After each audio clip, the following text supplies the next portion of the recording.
السلام عليكم، ازيكم عاملين ايه؟ يا رب تكونوا دايما بخير وفي احسن حال. بص النهارده بقى نعمل شويه طعميه. يعني اتحدى اي حد يقول ان هي فشلت معاه لو عملتها بالطريقه دي. بجد والله العظيم يا بنات، الطريقه اللي انا بعمل بيها الطعميه دي ليا اكتر من لما عرفتها، وانا يعني ما بعملش غير بالطريقه دي. والطعميه اللهم بارك، وحتى لما بحفظها في الفريزر بتقعد قد ما تقعد زي ما هي حلوة، وطعمها الحلو بتبقى هشة من جوه زي ما تكون السفنج معاكي، مش طعمية يعني، مش كابسة كده، لا، بتبقى هشة وروعة والله العظيم. جربوا الطريقة دي وبإذن الله بإذن الله تعتمدوها وهتعجبكم إن شاء الله. طب ايه السر في ده كله؟ السر في ده كله يا بنات شوية البصل الحلوين الخضر اللي زي العسل دولت اللي انتوا شايفينهم. ازاي العرش بتاع البصل بيخلي الطعمية معاكي هشة زي ما تكون بقولك سفنج، مش ريم صابون. احنا عندنا لما تكون حاجة خفيفة كده مثلا مخبوزات او حاجة تكون خفيفة كده وهشة، بنقول عليها ايه؟ زي ريم الصابون. اهو نفس القصة دي زي ريم الصابون. اللهم صل وسلم وبارك على سيدنا محمد وعلى آله وصحبه وسلم. مبدئيا كده حطي لي لايك لو ما حطيتيشي، فضلا وليس امرا، واشتركي في القناة لو مش مشتركة في القناة. خلينا كده نكبر وعيلتنا تكبر كده، وإن شاء الله بإذن الله نسمع في العالم كله بإذن الله بأمرك يا رب. بصوا يا بنات بقى، مبدئيا البصلات دولت الحلوين ده يعني لسه جايين كده حلوين خضر. العرش بتاعهم اللي هو الأخضر ده مرعرع زي ما انتوا شايفين، مفيهوش حاجة مدبلانة ولا مصفرة ولا الكلام ده كله. هقشر البصلات دولت واغسلهم، ومش هرمي منهم ولا فتفوتة ولا أي حاجة، زي ما هما كده على ايه؟ على كيلو فول. عندي الفول بلاه، فول من اللي هو المدشوش دوت، بليته يومين في المية. يومين في او يعني يوم ونص يعتبر، ليلة ونهار. وده وبعد كده عملتهم يعني ليلة في الصبح، وبعد كده ليل، وبعد كده الصبح تاني يوم، يعني ايه، يوم وليلة. طيب تمام. المهم ان انت تبلي الفول لحد ما تلاقيه بقى حلو معاكي كده اهو، علشان يعني ايه ما تعملوهوش ناشف هيبوظ لك الكبه. و... وايه تاني؟ اللهم صل على النبي. وهيبقى مخرز كده، مش هيبقى ايه، عطيك النعومه بتاعه الطعميه كده. والطعميه لازم تكون ناعمه جدا عشان تبقى حلوه وما تفكش من بعضها في الزيت، لانها لو ما كانتش ناعمه ومطحونه كويس، سواء في الكبه سواء اللهم صل على النبي المفرمه او المكنه اللي هي بتاعة البسكوت دي، حلوة جدا. انا بعمل فيها باستمرار، بس بصراحة انا زي ما انتوا عارفين عندي بنت صغيرة وانا عايزة انجز.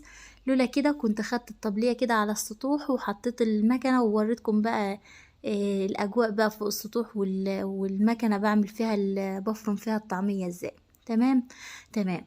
بصوا بقى، فرمت عندي البصل هنا، قطعته غسلته، بعد ما غسلته قطعته كويس جدا حتت عشان يعني ما تتعبنيش في الكبة والكلام ده. والفلفل زي ما انت تحبي بقى، الفلفل الاخضر. بصي كتري في الخضره تطلع معاكي اللهم صل على النبي الطعميه خضره ومرعرعه وزي الفل. طيب الطعميه الفول زي ما قلت لكم ده كيلو فول ما شاء الله، بعد ما تبل معايا زاد وتضاعف حجمه. طيب وحطيت ايه تاني؟ حطيت توم. يبقى الطعميه حطيت معاها ايه؟ حطيت معاها توم وبصل اخضر. اعمليها ببصل اخضر، جربي كده وما ترميش، اعمليها بالعرش بتاع البصل. روعه روعه روعه. والفلفل وايه وشويه خضره. الخضره ركنتهم على جنب عشان ايه؟ كنت مستنيه شويه كده جداد لسه طازه، يعني جايين كده من الارض على طول، فقلت ايه خليكم انتوا مركونين. لو جالي اللي هو اللي لسه جاي الطازه الفريش خلاص هعمل منهم، ما جاش خلاص هحطكم انتوا امري لله.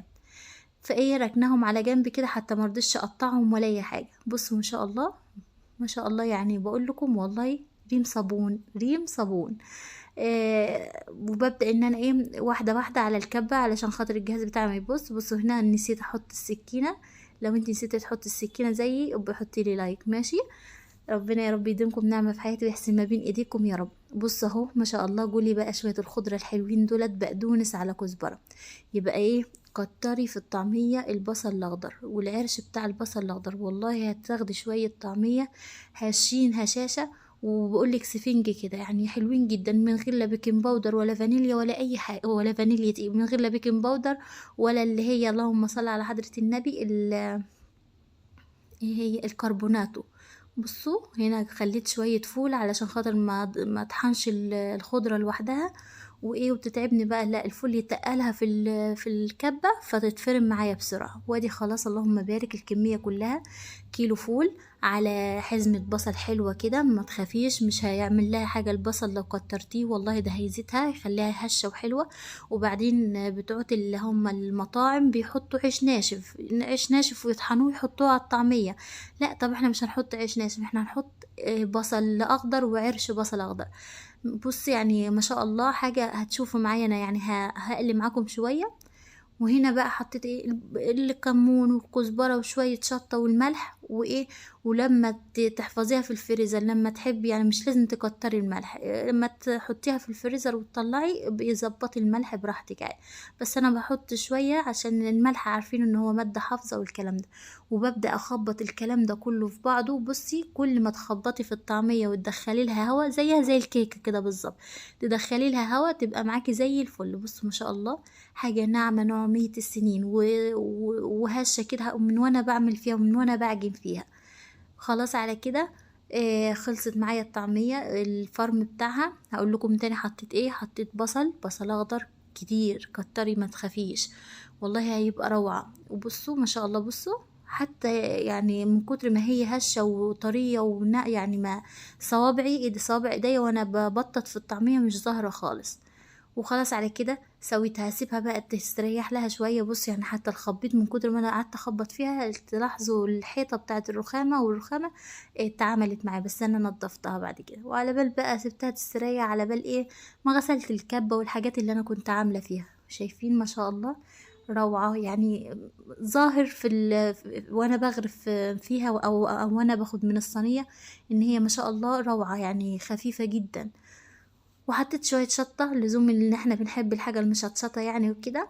وحطيت بيضة، عايزة تستغنى عن البيضة دي خلاص استغنى عنها والله ولا ليها لازمة، بس انا بحط البيضة عشان خاطر الولاد عندي يعني ما لهمش في البيض قوي. فايه بحاول ادخل البيض في كل حاجة، يعني حتى اغلبية الحلويات اللي بعملها تلاقوها كيكة علشان خاطر ايه البيض والكالسيوم للاولاد والكلام ده. وهنا اهو خدت شويه هظبطت لهم بقى الملح. هنا بتاعه الكمون خلصت، قلت لها خليكي انت هنا على جنب علشان لو دخلت في الدرج ما هنسى ان انا اطحن الكمون. لكن وهي قدامي كده بتقول لي ايه تعالي اطحني الكمونات وحطوهم في جوايا وخلصي. هنا عندي برضو السمسم اتأكدت من ان انا نضفته ونزلته بالمصفاية وايه. وبصوا بقى نبدأ نقرص بقى الطعمية، قرص الطعمية طيب.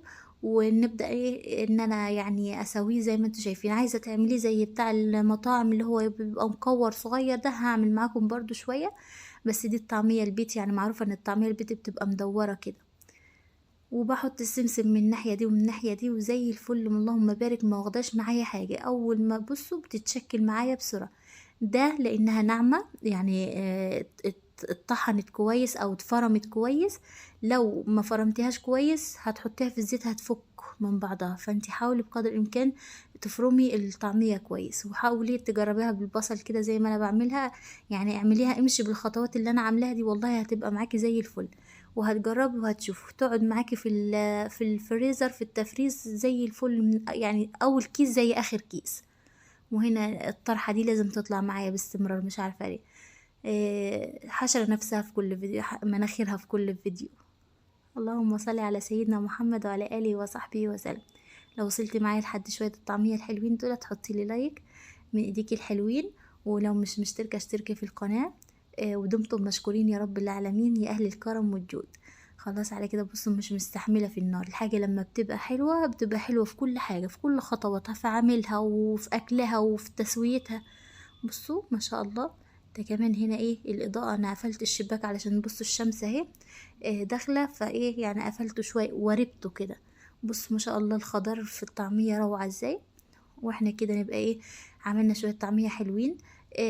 زودنا الكمية بشوية حاجات طبيعيين بصل. بصوا ما شاء الله ما حطيناش عيش زي بتوع المطاعم لما بيطحنوا العيش ينشفوه ويطحنوه ويحطوه على الطعمية، لا حاجة كده اللهم بارك. بصوا شوية طعمية يستاهلوا لايك واشتراك في القناة ودعوة حلوة منكم، وربنا يصلح حالي وحالكم ويا رب يديمكم نعمة في حياتي يا رب. وبصوا ما شاء الله وعملنا سندوتش طعمية معتبر. عايزة تعملي بقى شوية بطاطس شوية فلفل جنبها هي كده والله تتاكل لوحدها من غير اي حاجة. بصوا سفنج، بصوا بدوس عليها بقول لكم ان هي سفنج كمان ده سخنة يعني. وخلاص على كده عملت شوية طعمية حلوين. عايزة اقول لكم الولاد كانوا ورايا هياكلوني، مش هياكلوا الطعمية. يلا يا ماما عايزة هاتي واحدة يا ماما، مش طب حرام عليكم استنى هصور. طب يعني بصراحة التصوير بيبقى ظالم العيال، استنوا ما تروحوش عند حاجة والنبي غير لما اخلص واصور الحاجة عشان تطلع على بعضها والكلام ده كله. يلا الحمد لله رب العالمين. هنا بقى باقي الكمية عندي كده، جبت شوية اكياس، هما 3 اكياس يعني. انا بحط كمية كبيرة علشان احنا ايه في الطعمية، اما بيبقى في طعمية بنفطر ونتغدى بيها الاتنين مع بعض، فبحط كمية كبيرة يعني. لو انت بقى على حسب انت بقى حبك للطعمية بقى، تاكليها في الفطار قللي عن كده زودي. وادي الكمية اللي اتفضلت معايا ما شاء الله، احفظها في الفريزر، منين ما عاوزة اعمل طعمية طلعها جاهزة زي الفل. وده كان الفيديو بتاعي، رب يكون عجبكم، ولو عجبكم ما تنسونيش في اللايك والاشتراك لو مش مشتركين. والسلام عليكم ورحمة الله وبركاته.